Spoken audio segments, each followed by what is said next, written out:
The dust devil swirled across Main Street in Hachita, New Mexico territory, carrying with it the last of Delilah Foster's hopes as she clutched the empty flour sack in her trembling hands. The year was 1887, and the sun beat down mercilessly on the small mining town that had seen better days, much like the young widow herself. She stood before the general store's weathered wooden counter, her threadbare dress hanging loose on her frame, evidence of too many meals skipped so her son could eat. The proprietor, Mr. Hutchins, shook his head with genuine sadness as he watched her pale fingers work at removing the simple gold band from her left hand. "I am truly sorry, Mrs. Foster," he said quietly, his voice barely audible over the creaking ceiling fan that did little to dispel the oppressive heat. "But times being what they are, I cannot extend any more credit. Your account is already 3 months past due." Delilah's jaw tightened as she finally worked the ring free. It had belonged to her mother before her, passed down when she married Thomas Foster 4 years ago. Thomas had been gone for 8 months now, killed in a mine collapse that also took 17 other men and left their families destitute. The mining company had offered pittances in compensation, barely enough to bury the dead, let alone support the living. She had sold everything of value over the past months, every piece of furniture, every keepsake, every reminder of happier times, all except this ring. "How much flour will this purchase?" she asked, her voice steady despite the tears threatening to spill.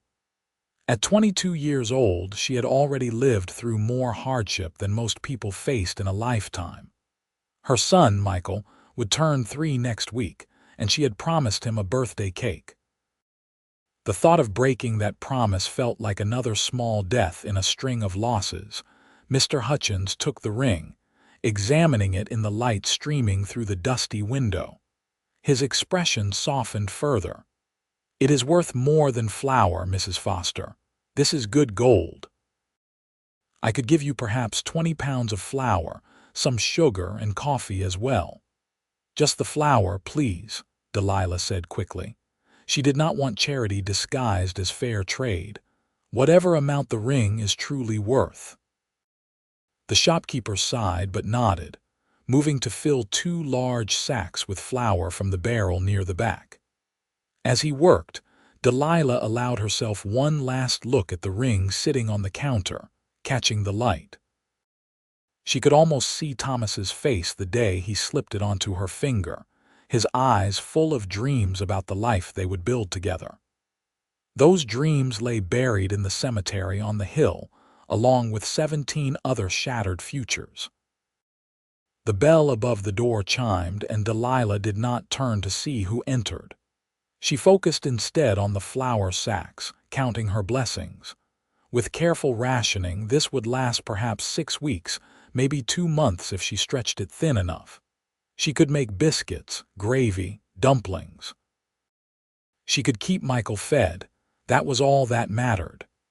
"Afternoon, Quinn," Mr. Hutchins called out. "Be with you in just a moment." Delilah heard the newcomer's boots against the wooden floor, the soft jingle of spurs. She kept her eyes downcast, not wanting anyone to see the shame burning in her cheeks. Everyone in Hachita knew everyone's business, but that did not make the knowing any easier to bear. "Take your time, Horace," a deep voice responded. It was a voice Delilah did not immediately recognize, which was unusual in a town of barely 300 souls.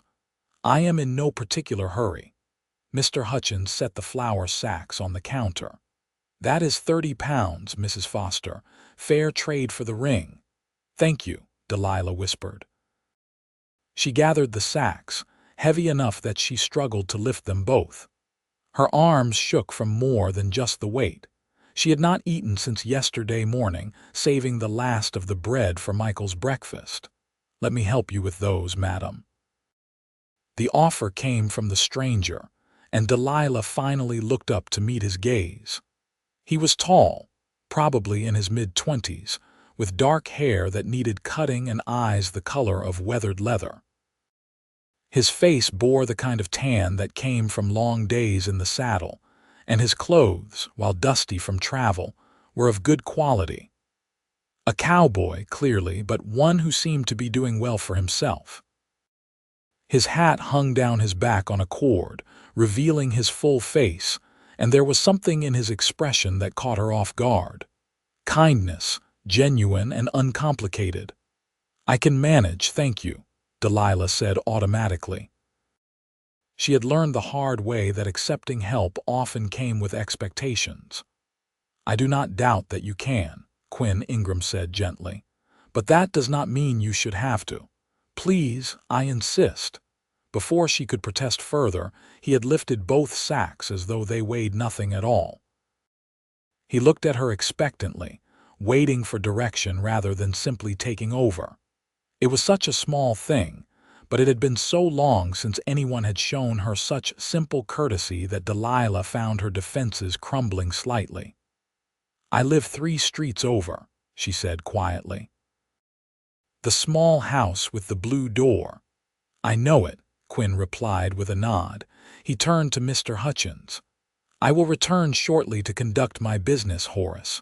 The shopkeeper waved him on, already reaching for his ledger. Delilah noticed he carefully placed her wedding ring in a small wooden box beneath the counter, handling it with a reverence she appreciated. The afternoon sun was blinding after the dimness of the store. Delilah led the way down the dusty street, acutely aware of the stranger walking beside her. Quinn Ingram, Mr. Hutchins had called him. She searched her memory but could not place him among the local families or ranch hands. "I do not believe we have met," she ventured, breaking the silence. "Are you new to Hachita?" "Just arrived this morning," Quinn confirmed. "Came up from El Paso way. I have been hired on at the Double R Ranch starting next week. Thought I would spend a few days getting to know the town first." "You picked an unfortunate time," Delilah said, unable to keep the bitterness from her voice. "Hachita is not what it once was. The mine collapse last winter took the heart out of this place." Quinn glanced at her, his expression thoughtful. "I heard about that. Terrible tragedy. Lost 17 men, they said." 18, Delilah corrected softly. "One more died from his injuries 2 weeks later, my husband among them." "I am sorry for your loss, Mrs. Foster." The sympathy in his voice sounded genuine, without the usual awkwardness or pity that so often accompanied condolences. Delilah found herself relaxing slightly as they walked. "This is my home," she said as they approached the small adobe house. It had seen better days, the blue paint on the door fading and peeling, the roof tiles missing in several places. But it was hers, paid for with Thomas's blood and sweat, and the mining company could not take it from her no matter how much they might want to reclaim the land.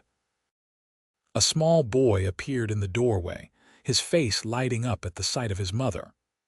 "Mama, you are home."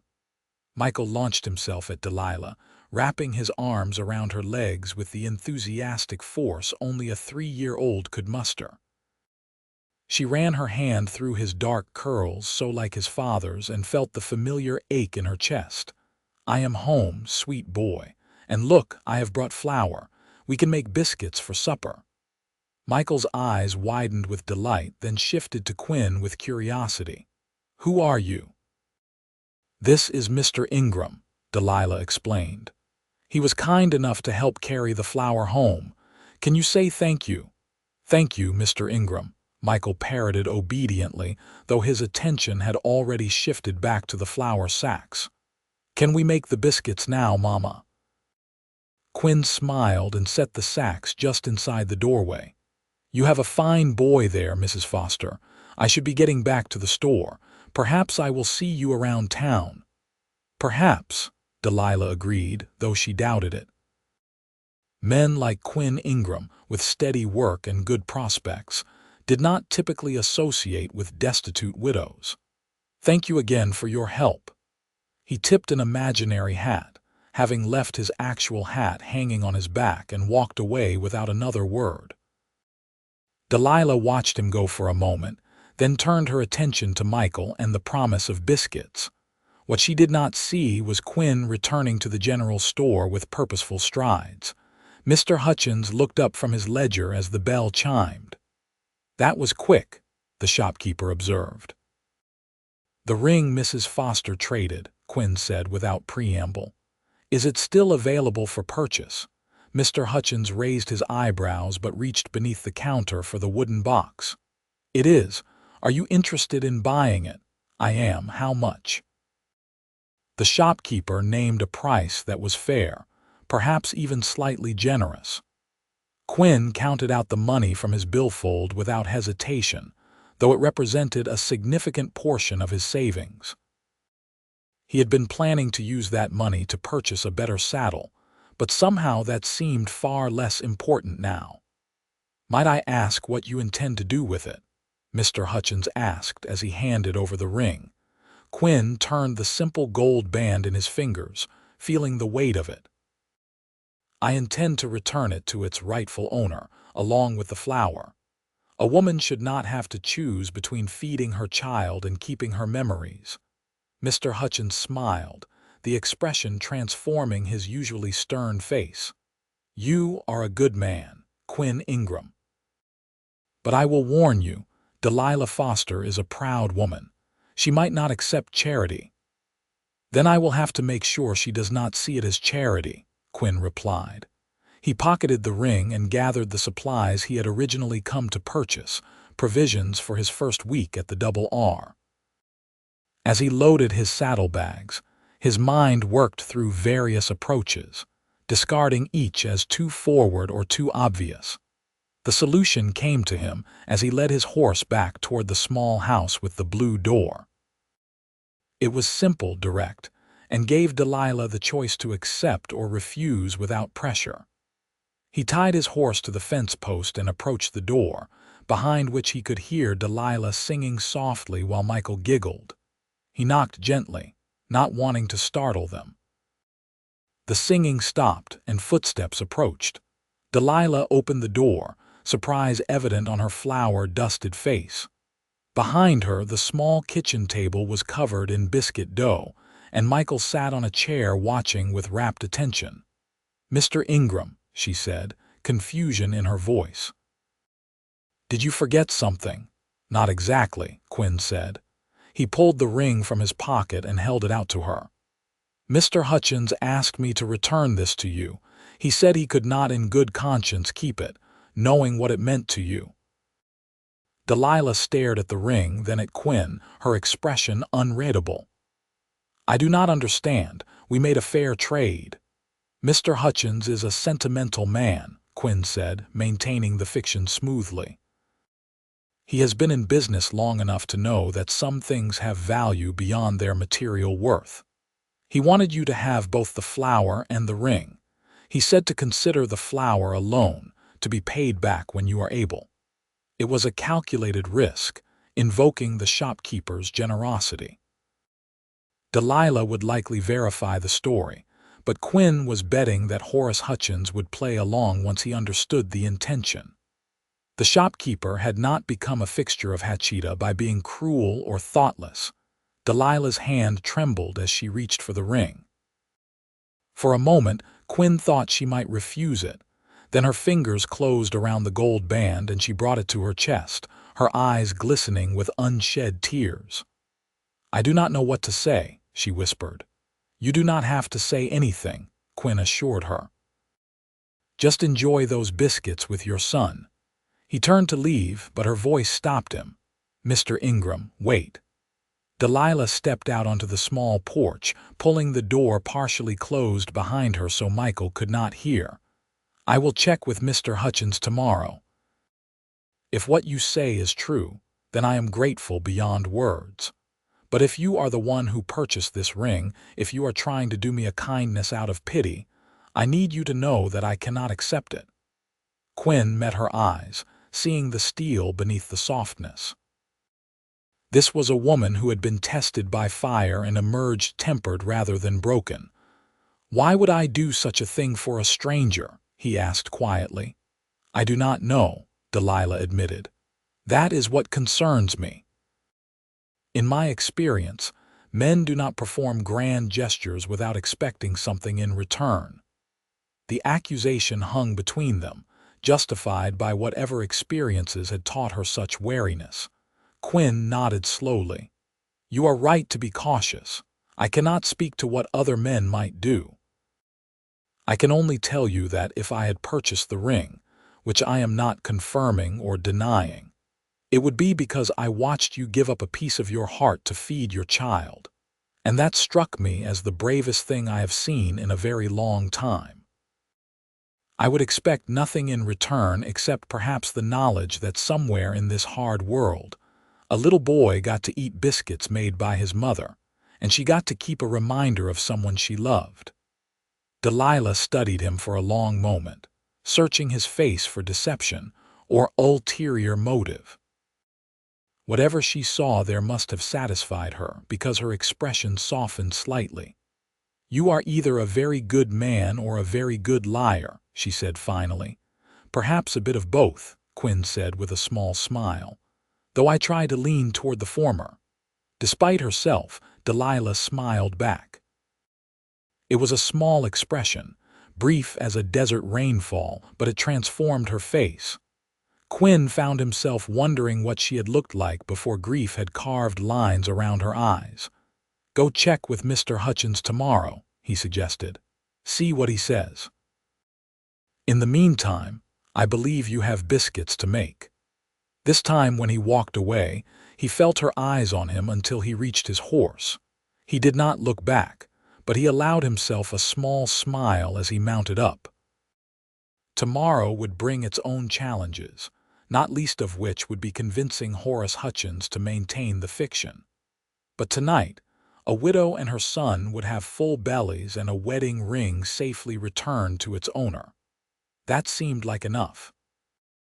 The Double R Ranch lay 5 miles outside of Hachita, accessible by a winding road that cut through scrub brush and rocky terrain.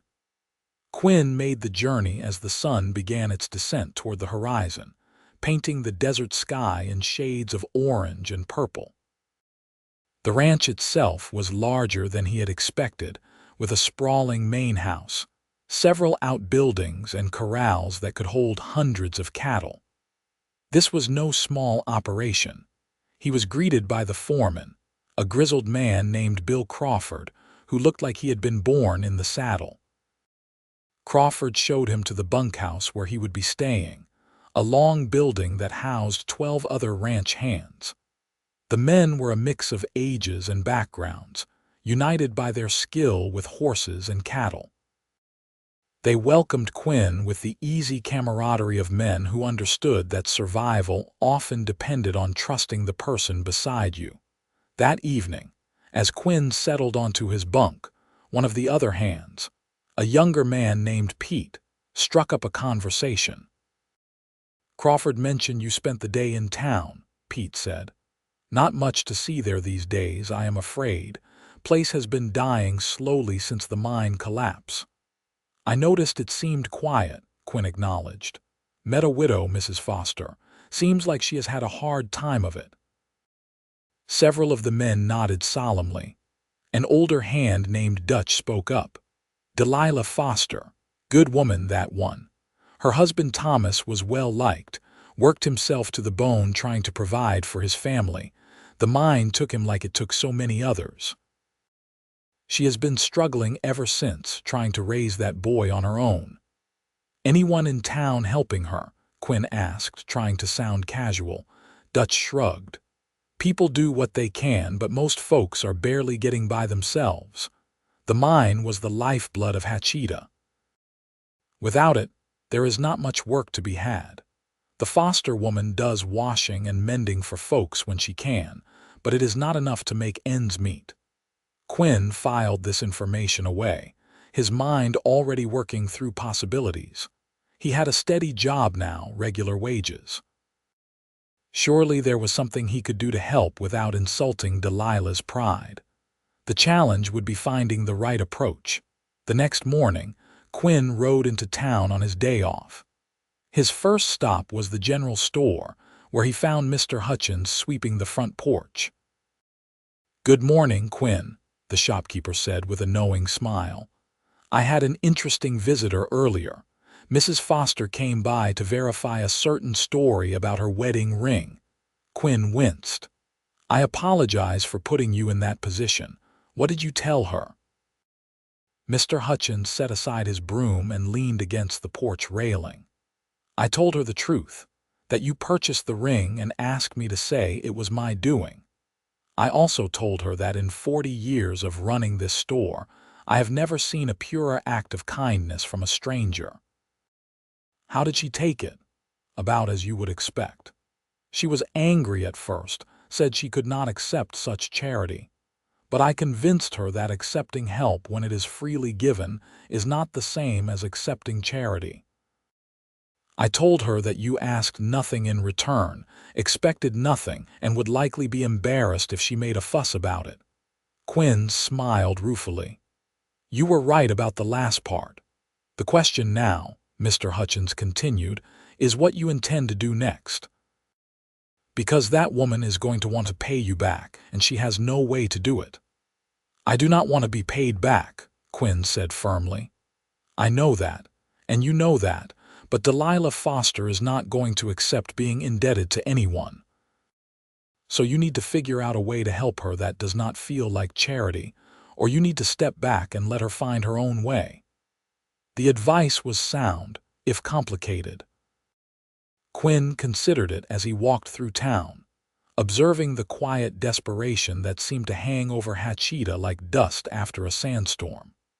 Closed shops, empty lots where buildings had been torn down, families packing wagons to leave for better opportunities elsewhere.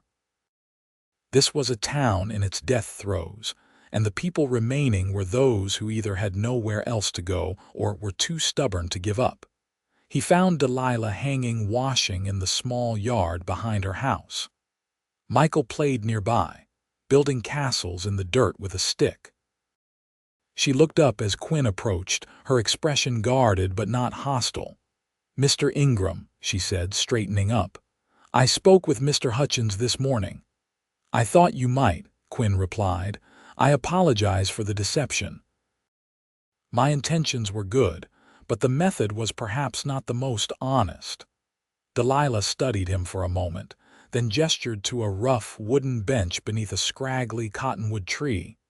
"Sit with me for a moment, if you would." They sat, maintaining a respectful distance. Michael continued his play, occasionally glancing over to make sure his mother was still nearby. "Why did you do it?" Delilah asked directly. "You do not know me. You owe me nothing. Yet you spent money you probably worked hard to earn on a stranger's wedding ring. I need to understand why." Quinn considered his answer carefully. "Have you ever seen something that just struck you as fundamentally wrong? Not evil exactly, but just wrong in a way that made you feel like the world was slightly off balance?" Delilah nodded slowly. "That is how I felt watching you trade your wedding ring for flour," Quinn continued. "I do not pretend to understand what you have been through or what it is like to be in your position. But I have some small idea of what it means to lose someone you love and to fight every day just to keep moving forward.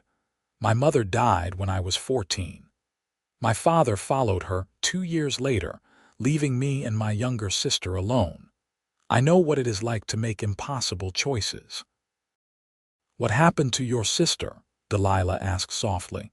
"She married a good man, a farmer in Kansas. They have 3 children now and she is happy. I made sure she was settled before I started drifting. Worked odd jobs, saved what I could, sent money when she needed it. Eventually, she did not need it anymore and I was free to make my own way." "That must have been lonely," Quinn shrugged. "Sometimes. But it also taught me that we all need help sometimes and there is no shame in accepting it. My sister did not want to take the money I sent her. She thought she was being a burden, but I made her understand that helping her was what gave my life purpose. It was not charity, it was family. But we are not family, Delilah pointed out. No, Quinn agreed, but maybe we could be friends, and friends help each other without keeping score. Delilah was quiet for a long moment, her eyes on Michael. The boy had abandoned his stick castle and was now chasing a lizard through the sparse grass. I do not know how to be friends with a man, she said finally. My whole adult life has been about being a wife and then a widow.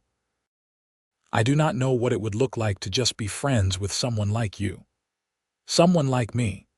Someone young, unmarried with prospects, Delilah clarified. People will talk, Mr. Ingram. They will assume things about us that are not true, and that could damage both our reputations. Let them talk, Quinn said with more confidence than he felt. I am not concerned about gossip, and I hope you are not either. As for what friendship would look like, I imagine it would be simple enough. I stop by occasionally to check on you and Michael. Maybe I help with repairs around the house. You continue to do whatever work you can find, and when you are able, perhaps you cook a meal or two for a man who is tired of bunkhouse food. No expectations, no obligations. Just two people trying to make their way in a hard world, helping each other where they can. Delilah turned to look at him directly, and Quinn saw the war playing out behind her eyes. Pride versus practicality, fear versus hope. Finally, she extended her hand. Friends, then, she said. But Mr. Ingram, I need you to understand something. I am not ready for anything more than friendship. I may never be ready. Thomas has only been gone 8 months, and my heart is still broken. Quinn took her hand, feeling the calluses from hard work, the strength in her grip. I understand completely, Mrs. Foster. And I am not offering anything more than friendship. What happens beyond that is in God's hands, not ours. They shook on it, and something settled in Quinn's chest, a sense of rightness that he had not felt in a long time. He spent the rest of the afternoon repairing the missing tiles on Delilah's roof, while she worked on washing. Michael appointed himself Quinn's assistant, handing him tools and chattering endlessly about lizards, clouds, and the birthday cake his mother had promised him. As the sun began to set, Quinn climbed down from the roof and surveyed his work. It was not perfect, but it would keep the rain out when the monsoon season arrived. That should hold for a good while, he announced. Delilah looked up at the repaired roof, then back at Quinn. Thank you. I have been worried about those tiles for months. How much do I owe you for the work? Nothing, Quinn said firmly. Friends, remember? No keeping score. She opened her mouth to argue, then seemed to think better of it. Instead, she smiled that rare, brief smile that made her whole face light up. Would you stay for supper? It is just beans and biscuits, but you are welcome to share. Quinn accepted gladly, and they ate together at the small kitchen table, Michael between them. The meal was simple but satisfying, made better by the easy conversation that flowed between them. Delilah told him about Thomas, about the dreams they had shared, about the pain of losing him. Quinn listened without judgment, offering no platitudes or empty assurances. Sometimes the best thing you could do for someone was simply to witness their grief. As he rode back to the ranch that night, Quinn reflected on the strange turn his life had taken. He had come to Hachita looking for steady work and a fresh start. He had not expected to find a widow and her son who somehow made him feel like he had finally found a place he belonged. The weeks that followed established a rhythm. Quinn worked hard at the Double R during the week, learning the land and earning the respect of the other ranch hands. On his days off, he would ride into town and spend time with Delilah and Michael. He fixed the squeaky hinge on the front gate, replaced several rotted boards on the porch, and helped Delilah plant a vegetable garden that might ease her food expenses come harvest time. In return, Delilah did his mending, and on Sundays, she would cook him dinner. These meals became the highlight of Quinn's week. Not just for the food, though it was far better than anything the ranch cook produced, but for the company. Delilah slowly opened up to him, sharing stories about her childhood in Santa Fe, her parents who had died of fever when she was 17, the whirlwind courtship with Thomas that had led to marriage and motherhood in quick succession. Michael took to Quinn with the easy affection of a child hungry for a father figure. He would wait by the gate on Sunday mornings, watching for Quinn's arrival, and would spend the day following the cowboy around, asking endless questions and offering earnest assistance with whatever task Quinn had planned. 2 months after their first meeting, Quinn arrived to find Delilah in tears on the porch. Michael was nowhere to be seen, and panic gripped Quinn's chest as he quickly dismounted and ran to her side. "What happened? Where is Michael? Is he hurt?" Delilah shook her head, wiping at her eyes. "He is fine. He is inside napping. I am sorry, I did not mean to frighten you." Quinn sat beside her on the porch steps, his heart still racing. "Then what is wrong? Talk to me, Delilah." She had started calling him Quinn weeks ago, and he had started calling her by her first name in return. The formality had given way to genuine friendship, though Quinn was increasingly aware that his feelings for her were growing into something deeper. He tried to ignore it, knowing she needed time and space to heal. "The mining company is selling off the houses," Delilah said, her voice thick with emotion. "They sent notices to all the widows. We have 60 days to either purchase our homes outright or vacate." Quinn felt anger flare in his chest. "How much are they asking?" $200. Delilah laughed bitterly. "I have $17 saved. I could work for 10 years and never save that much, not while paying for food and other necessities. Where will you go? I do not know. My only living relative is a cousin in Colorado, but she is barely making ends meet herself. I could try to find work as a housekeeper somewhere, but most positions would not allow me to keep Michael with me." Her voice broke. "I cannot lose my son, Quinn. I cannot." Quinn took her hand without thinking, and she gripped his fingers tightly. "You are not going to lose Michael, and you are not going to lose your home. We will figure this out." "How? Unless you have $200 hidden away, I do not see a solution." Quinn did not have $200, but he had been saving his wages carefully. He had nearly $80 put aside, money he had been keeping for emergencies or opportunities. This qualified as both. "Let me think on it," he said. "There has to be a way." Over the next week, Quinn approached the problem from every angle. He considered asking Mr. Crawford for an advance on his wages, but quickly realized that would not be enough. He thought about trying to get a loan, but he had no collateral. Finally, he decided on a direct approach. He rode to the mining company's office, a squat building on the outskirts of Hachita that had once bustled with activity, but now housed only a skeleton crew managing the company's remaining interests. The manager, a sour-faced man named Garrett, listened to Quinn's proposal with barely concealed impatience. "Let me see if I understand you correctly," Garrett said when Quinn finished. "You want to purchase the Foster house yourself, but you only have $80. And you are proposing to pay the remaining $120 over the course of a year." "That is correct," Quinn confirmed. "I have steady employment at the Double R. I can pay you $20 a month until the debt is settled." "And why would I agree to this when I could simply evict the widow and sell the house to someone who can pay in full?" "Because there is no one else who wants to buy it," Quinn said bluntly. "Hachita is dying. You have sent eviction notices to 15 widows, and not one of them can afford to purchase. You will have 15 empty houses sitting vacant, deteriorating from neglect. At least this way, you get your money and the house stays occupied." Garrett drummed his fingers on the desk, considering. What is the widow to you?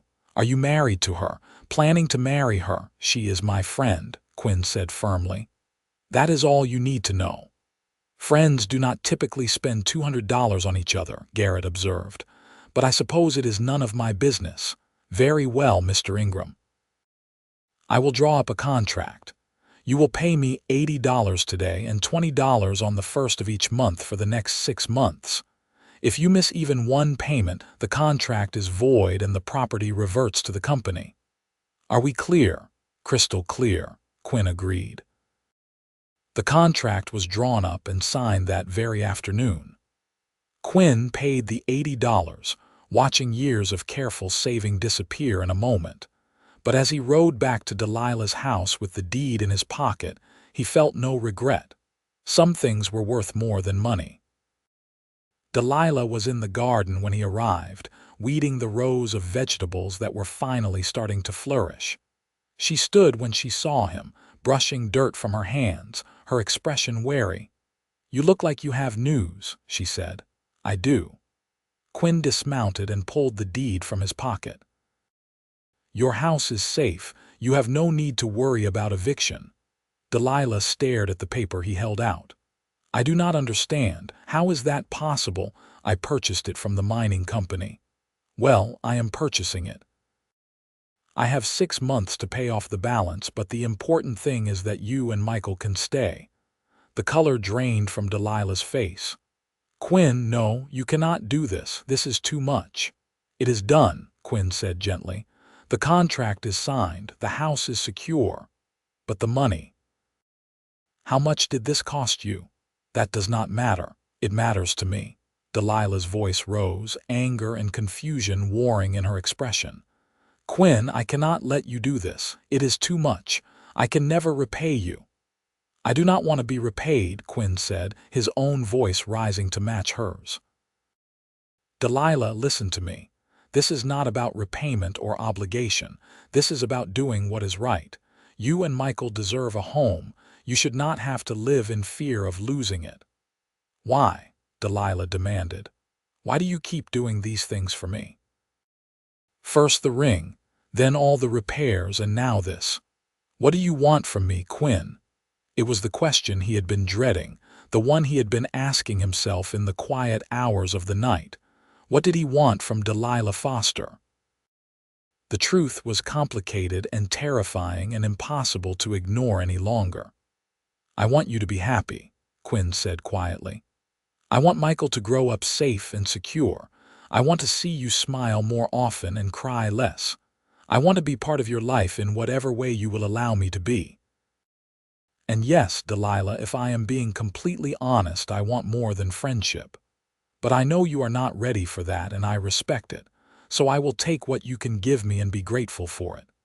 Delilah stood frozen, tears streaming down her face. "I am not ready," she whispered. "Quinn, I care about you, I do, but I am not ready to love someone again. It hurts too much to lose them."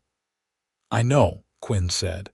He wanted to take her in his arms to comfort her, but he held himself back. "And I am not asking you to be ready.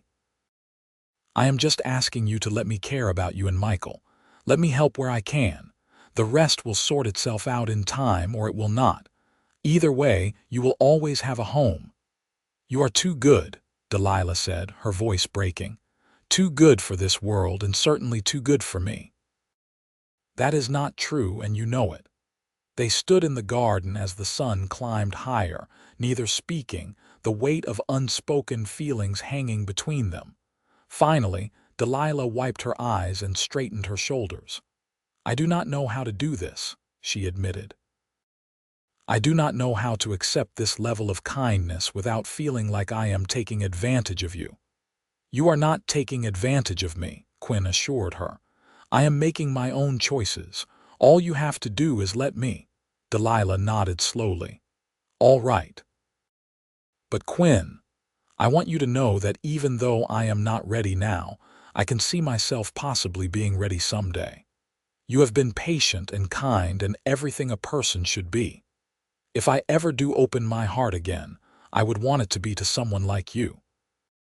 It was not a declaration of love, but it was hope, fragile and tentative. Quinn held onto it like a lifeline.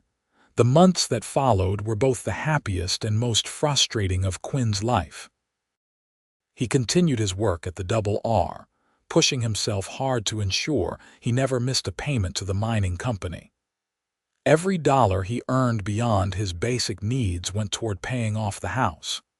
It meant going without new clothes, skipping meals sometimes, and saving every possible penny. But each month on the 1st, he delivered $20 to Garrett's office and watched the debt shrink. His relationship with Delilah deepened, though it remained chaste and careful. They spent Sundays together, sometimes joined by other families from church. Delilah's reputation was protected by the public nature of their friendship, and gradually, the gossips found other topics to discuss. Quinn taught Michael to ride, starting with a gentle old mare from the ranch. The boy's delighted laughter as he sat in the saddle for the first time was worth more to Quinn than gold. Delilah's business as a washer and seamstress grew, as she gained a reputation for quality work and fair prices. She saved every penny she earned, determined to repay Quinn even though he insisted it was unnecessary. They argued about it sometimes, gentle arguments that always ended with both of them compromising. It was on a Sunday in late September, nearly 7 months after they first met, that everything changed. They had taken Michael to the creek outside of town for a picnic. The boy was wading in the shallow water, searching for interesting rocks, while Quinn and Delilah sat on a blanket beneath a cottonwood tree. "I made the last payment yesterday," Quinn said casually. "The house is fully paid for." Delilah turned to look at him, her eyes wide. "Quinn, that is wonderful. You must be so relieved." "I am," he admitted. "Though I had grown rather accustomed to the discipline of saving every penny, I am not sure what to do with myself now that the debt is cleared." "You could start saving for your own place," Delilah suggested. "Surely you do not want to live in the bunkhouse forever." "No," Quinn agreed slowly. "Though I confess I have been thinking about that very question lately. What comes next, I mean." Delilah was quiet for a moment, watching Michael play. "I have been thinking about that too," she said softly. "About what comes next?" Quinn's heart began to beat faster. "Have you reached any conclusions, perhaps?" Delilah turned to face him fully, and Quinn saw something in her expression that made his breath catch. "Quinn, you have been patient with me, more patient than I had any right to expect.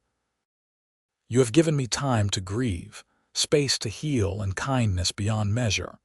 And somewhere along the way, without me quite realizing it was happening, you have also given me hope." "Delilah," Quinn breathed, hardly daring to believe what he was hearing. "Let me finish," she said, a small smile playing at her lips. "I am not the same woman I was when we met. That woman was broken, barely surviving, going through the motions for Michael's sake.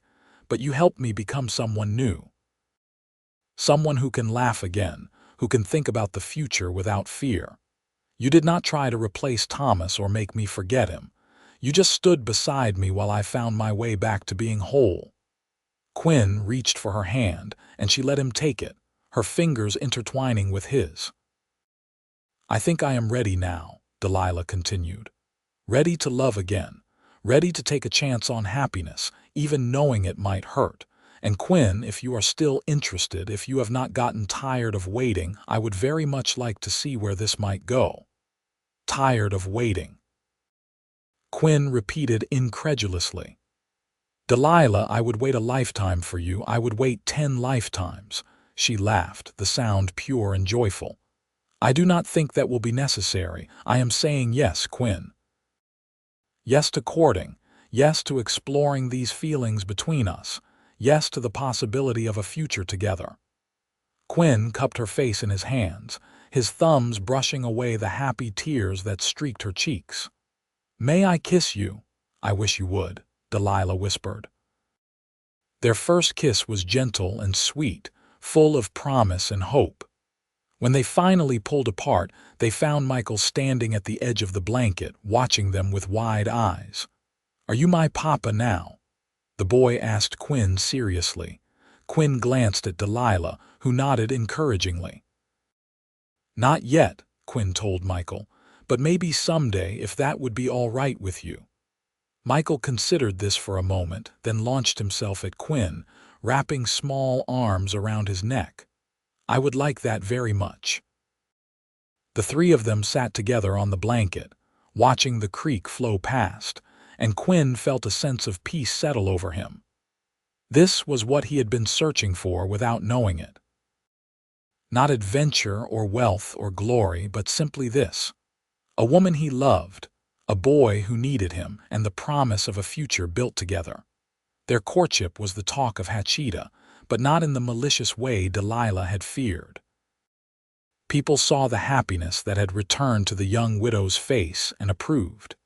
Mr. Hutchins took credit for the whole thing, claiming he had known from the moment Quinn bought that ring that true love would follow. The other ranch hands teased Quinn mercilessly but with good humor, happy to see their friend so content. Quinn moved out of the bunkhouse and rented a small room above the general store, wanting to court Delilah properly without raising eyebrows. He spent his evenings with her and Michael, helping with chores, playing with the boy, and talking with Delilah about everything and nothing. They discussed their pasts, their hopes, their fears.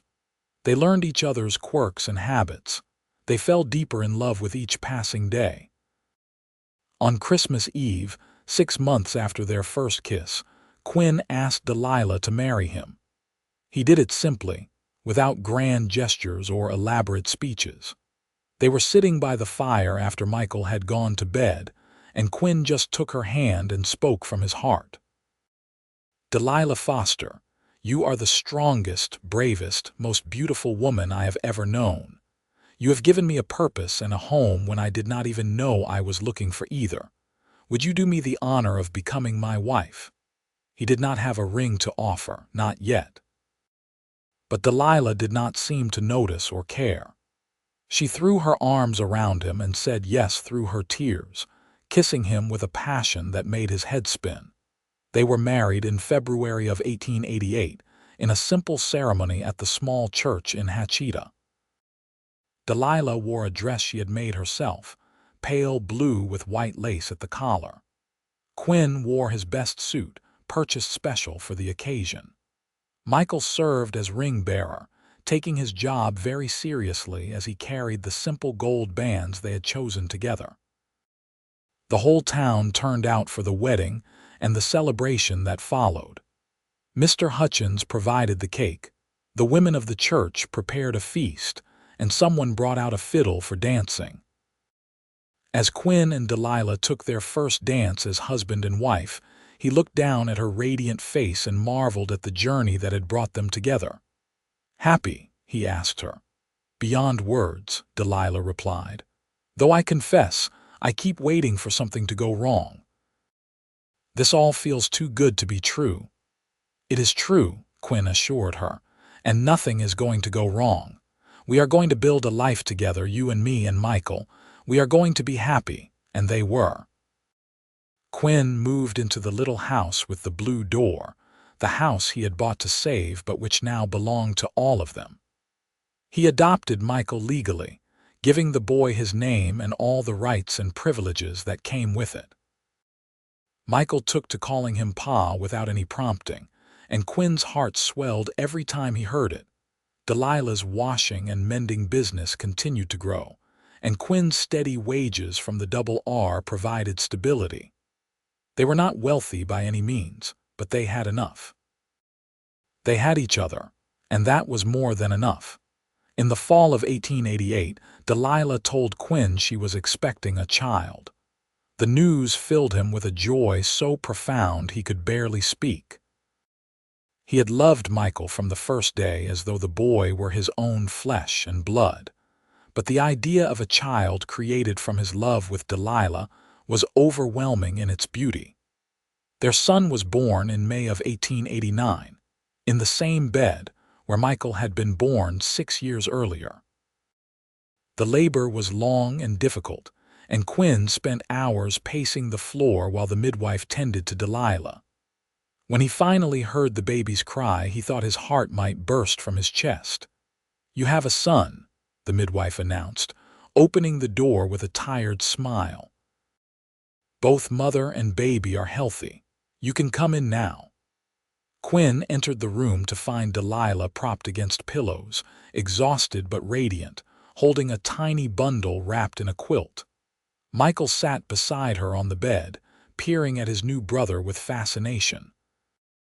"Come meet your son," Delilah said softly. Quinn approached slowly, almost afraid to breathe. Delilah pulled back the quilt to reveal a tiny red face, eyes scrunched shut with a shock of dark hair. The baby yawned, revealing pink gums, and Quinn fell completely in love. "What shall we name him?" Delilah asked. They had discussed names for months but had never quite settled on one. Now, looking at his son, Quinn knew exactly what the boy should be called. "Thomas," he said firmly. "Thomas Quinn Ingram, after the man who loved you first and the family we have built." Delilah's eyes filled with tears, but they were happy ones. "Thomas Quinn Ingram," she repeated. "That is perfect. Thank you, Quinn, for honoring his memory, for honoring Michael's father. Not every man would be so generous." "Thomas was a good man who loved you and gave you a beautiful son," Quinn said. "He deserves to be remembered.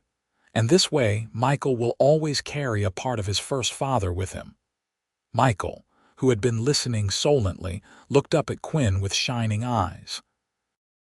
"You are the best pa in the whole world," he declared. Quinn ruffled the boy's hair, his throat too tight with emotion to speak. Life settled into a new rhythm after Thomas's birth. The baby was healthy and happy, with a lusty cry that woke the household several times each night. Quinn walked the floor with him when Delilah was too exhausted, singing songs his own mother had sung to him, marveling at the weight of this tiny person who depended on them for everything. Michael was a devoted older brother, always wanting to help with the baby. He would bring Delilah fresh diapers, would sing to Thomas when he cried, would report to Quinn every small change in the baby's behavior as though it were news of great import. The years that followed were not without their challenges. There were droughts that made ranching difficult, illnesses that swept through the town, and the ever-present worry about money.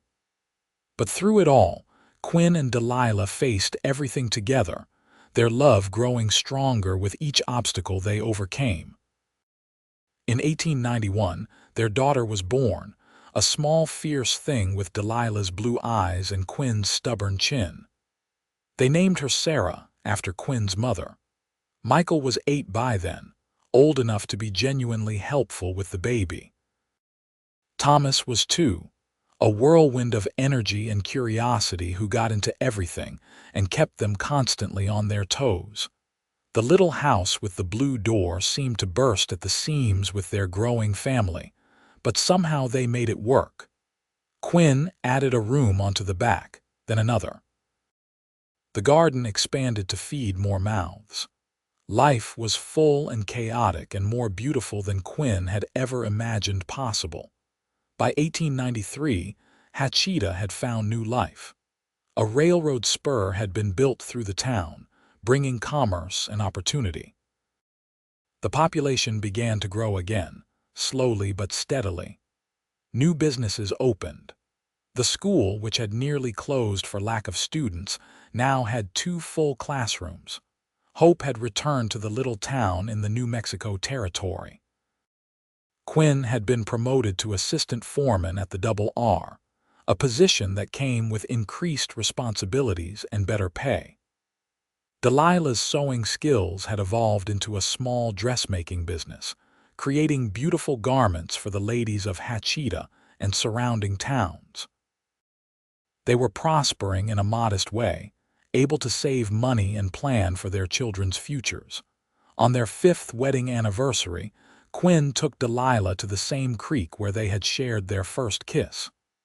The children were being watched by Mr. Hutchins, who spoiled them shamelessly.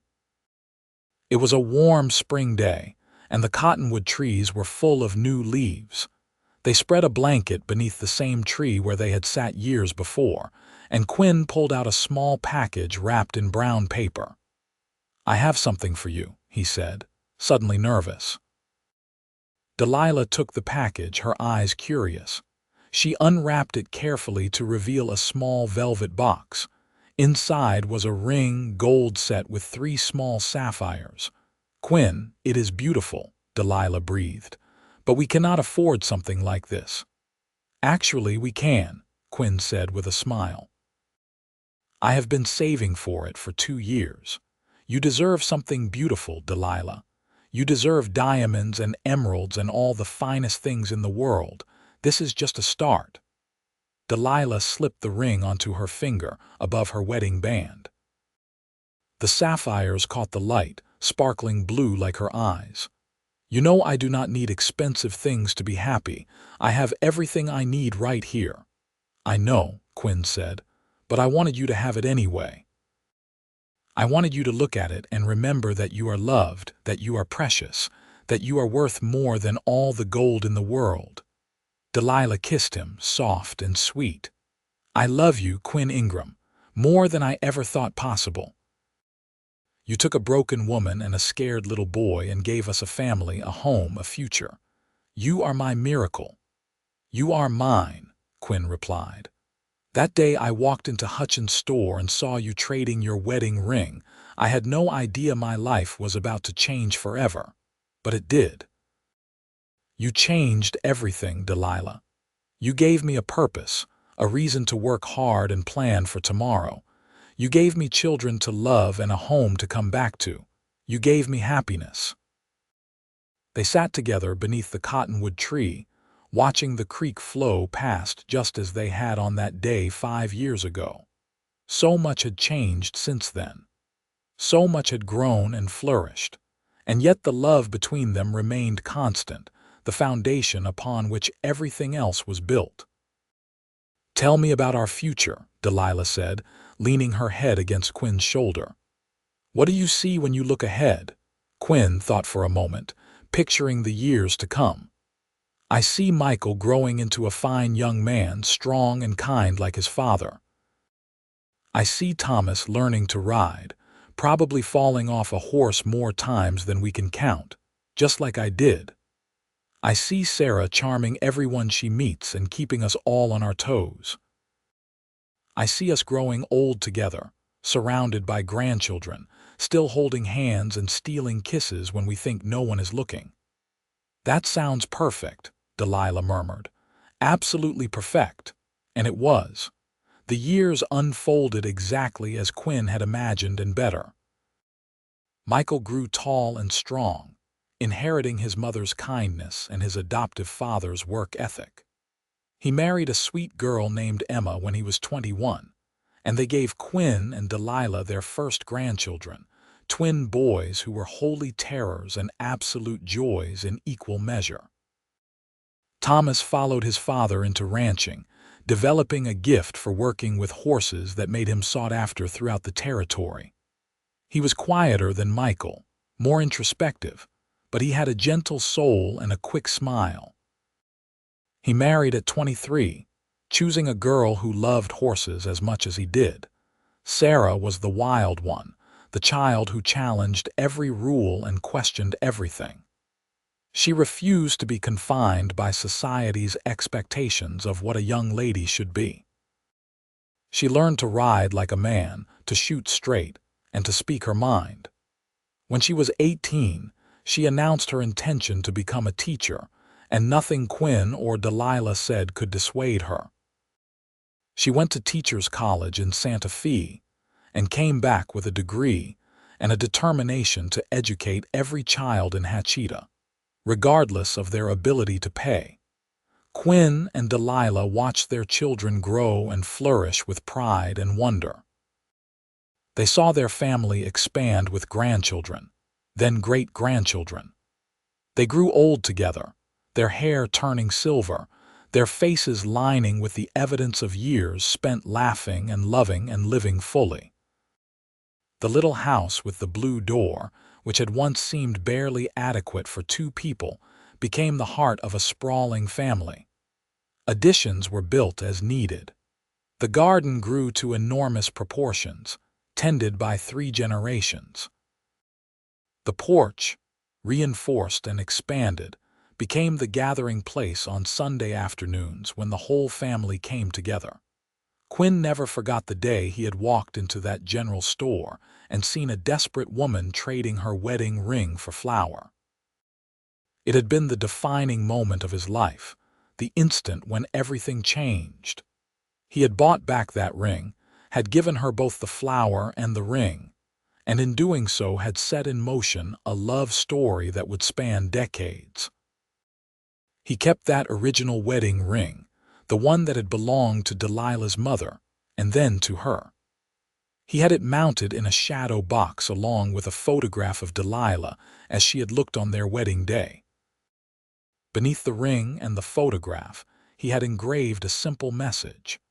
Love is not measured by what we keep, but by what we give away. On their 50th wedding anniversary in 1938, the entire family gathered for a celebration that filled the house and spilled into the yard. There were children and grandchildren and great-grandchildren, over 40 people in all, every one of them a testament to the love between Quinn and Delilah.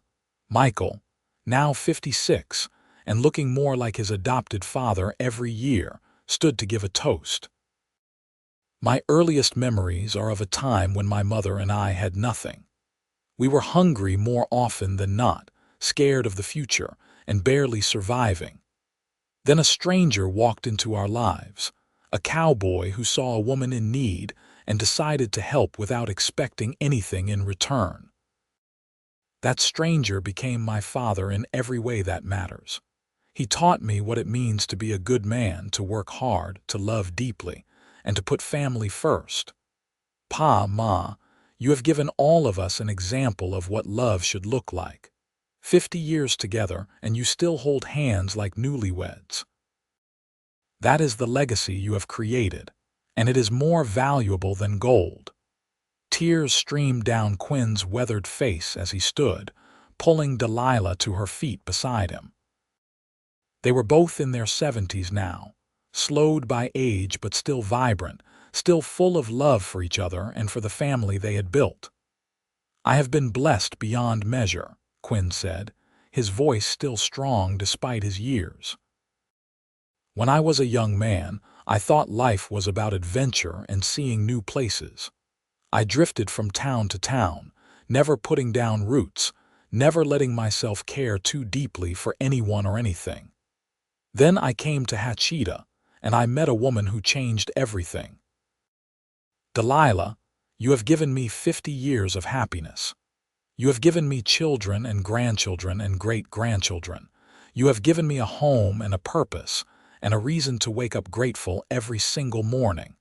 I would do it all again in a heartbeat. I would buy that ring 1,000 times over if it meant having you in my life.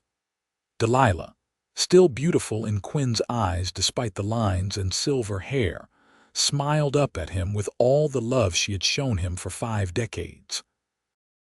And I would trade that ring 1,000 times over if it meant meeting you. You saved me, Quinn. You and Michael both. You gave me reasons to keep living when I thought I had none left. You showed me that it was possible to love again after loss, that broken hearts could heal, that happiness could be found even in the darkest times. Every day with you has been a gift. They kissed, gentle and sweet, while their family cheered and applauded. Looking around at all the faces, at the generations that had sprung from their love, Quinn felt a satisfaction deeper than anything he had ever known. This was his legacy. Not wealth or fame or great deeds, but simply love multiplied and passed down through the years. As the party continued into the evening, Quinn found himself sitting on the porch with Mr. Hutchins, who was now 93 and moved slowly but remained sharp as ever. The old shopkeeper had closed his store years ago, passing it on to his nephew, but he remained a fixture in Hachita, a living connection to the town's history. "You did good, Quinn," Horace said, looking out at the yard full of celebrating family. "Better than good. You built something here that will last long after we are both gone." "We both played our parts," Quinn replied. "If you had not sold me that ring, none of this would have happened." Horace chuckled. "I like to think I had a hand in it. Though truth be told, I believe you and Delilah would have found your way to each other regardless. Some people are just meant to be together."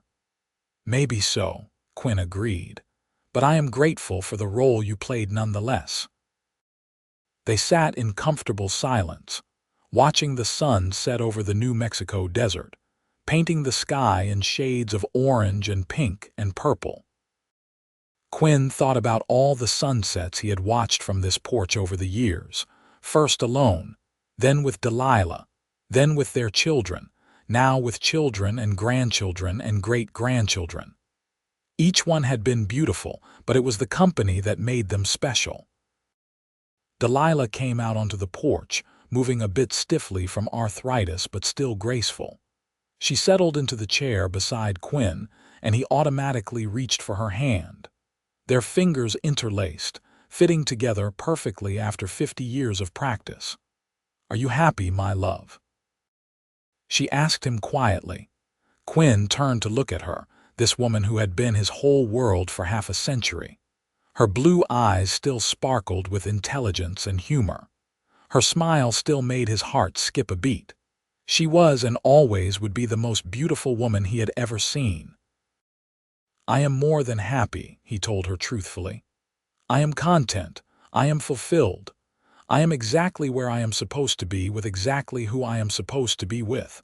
I have no regrets, no wishes for things to be different. My life is complete."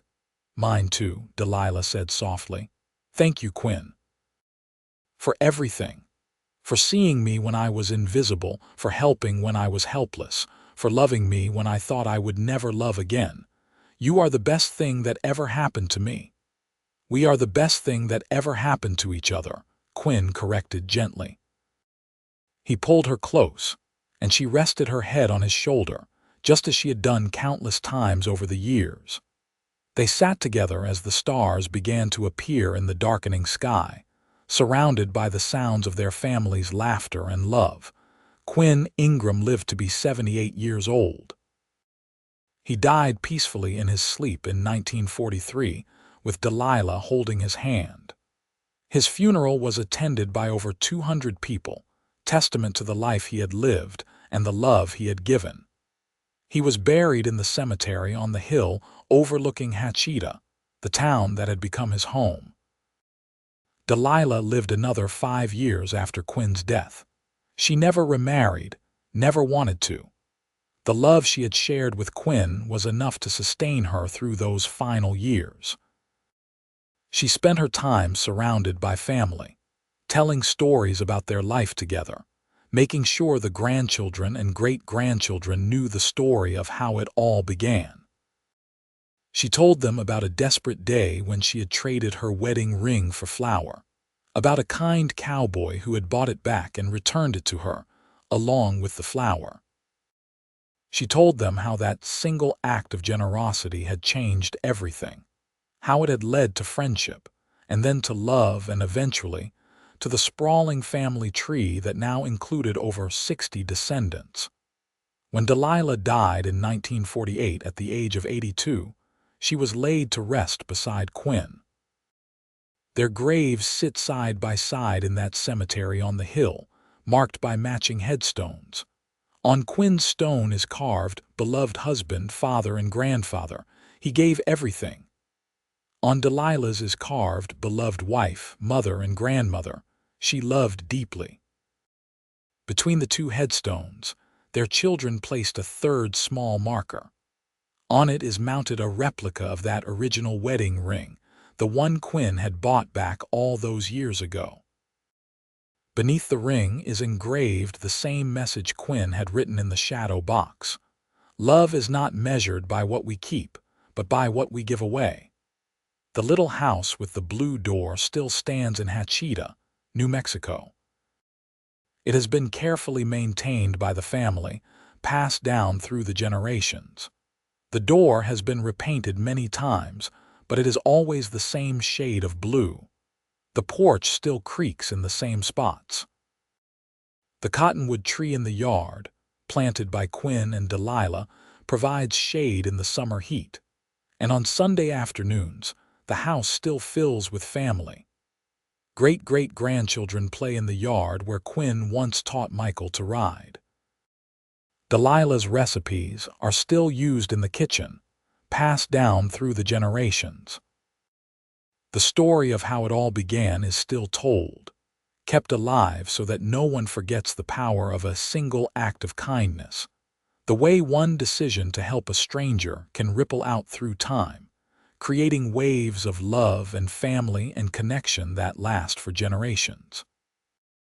The cowboy who bought back a wedding ring and gave a desperate widow both the ring and the flower she needed had no idea he was starting a legacy.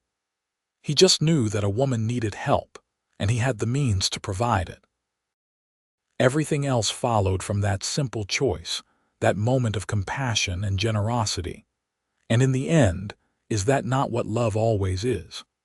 A choice to give, to help, to stand beside someone even when it costs us something. Quinn and Delilah's love story was not about grand gestures or dramatic declarations. It was about showing up day after day, choosing each other again and again, building a life together one small decision at a time. They faced hardships and heartaches, celebrated triumphs and joys, raised children and buried parents, weathered droughts and survived difficult times. Through it all, they held tight to each other and to the love that had brought them together. They built something beautiful and lasting, something that continues to this day in the hearts and lives of their descendants. On warm spring days, if you visit that cemetery on the hill, you might see fresh flowers on their graves, left by children or grandchildren or great-grandchildren who still remember, who still honor the love that started it all. And if you stand very quietly, listening to the wind whisper through the grass, you might almost hear echoes of their voices, Quinn's deep and steady, Delilah's soft and sweet, still declaring their love across the years, still holding hands in whatever comes after this life, still together as they always were and always will be. The story of the woman who traded her wedding ring for flour and the cowboy who bought it back and gave her both has become legend in Hachita. It is told to children as a bedtime story, to teenagers as a lesson about real love, to newlyweds as an example of what marriage should be. It reminds everyone who hears it that we never know when a single act of kindness might change someone's life forever, might set in motion a chain of events that echoes through generations. And so the legacy lives on in the family that still gathers, in the house with the blue door that still stands, in the graves on the hill that are never forgotten, and in the hearts of everyone who believes that love, true love, is worth any sacrifice, any weight, any struggle. Quinn and Delilah proved that broken hearts can heal, that second chances exist, that hope can be found even in the darkest moments, and that sometimes the greatest love stories begin with the smallest acts of kindness. Their story is complete, their ending happy and fulfilled, their love eternal. And that, after all, is the best ending any story could have.